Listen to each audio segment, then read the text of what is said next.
મિત્રો, સહકારથી સમૃદ્ધિ આપણા પ્રધાનમંત્રી શ્રી નરેન્દ્રભાઈ મોદી સાહેબ અને આપણા ગૃહ અને સહકારિતા વિભાગના મંત્રી અમિત શાહ સાહેબ આ બંનેએ નક્કી કર્યું છે કે ગાંધીજીએ સપનું સેવ્યું હતું, એ સપનાને સાકાર કરવા માટે સરદાર સાહેબ, મુરબ્બી ત્રિભુવન કાકા, મુરબ્બી છોટાલાલ વ્યાસ આ બધાએ સારા એવા પ્રયત્નો કર્યા અને એના આધારે અમૂલ જેવું વટવૃક્ષ આપણે પ્રાપ્ત કરી શક્યા છે.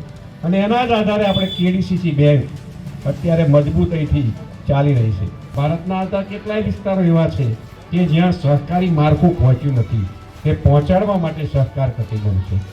અને કેડીસીસીના ચેરમેન અત્યારે ગામે ગામ નાણાકીય સદ્ધરતા માટે બેંકે ગામે ગામ પશુપાલકો અને ખેડૂતોને મદદ કરવાની જ્યારે નેમ લીધી છે તેજસભાઈના નેતૃત્વ નીચે, ત્યારે આપ સૌ અને આપણે સૌ આપણા વિસ્તારના હોવાના નાતે પણ આપણને સવિશેષ લાભ એમના કેડીસીસી બેંક દ્વારા મળી રહ્યો છે.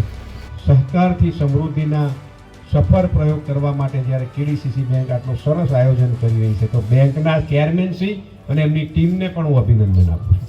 અત્યારે નરેન્દ્રભાઈ અમિતભાઈ સહકારના માધ્યમથી જે સરદાર સાહેબને મહાત્મા ગાંધીએ સપનું જોયું હતું, એ સપનાને સાકાર કરવા મજબૂતાઈથી આખા ભારત વર્ષમાં કરી રહ્યા છે. અને આપણા જિલ્લામાં કેડીસીસીને અમૂલ કરી રહ્યા, જિજ્ઞેશભાઈ કરી રહ્યા છે, એમને પણ અભિનંદન.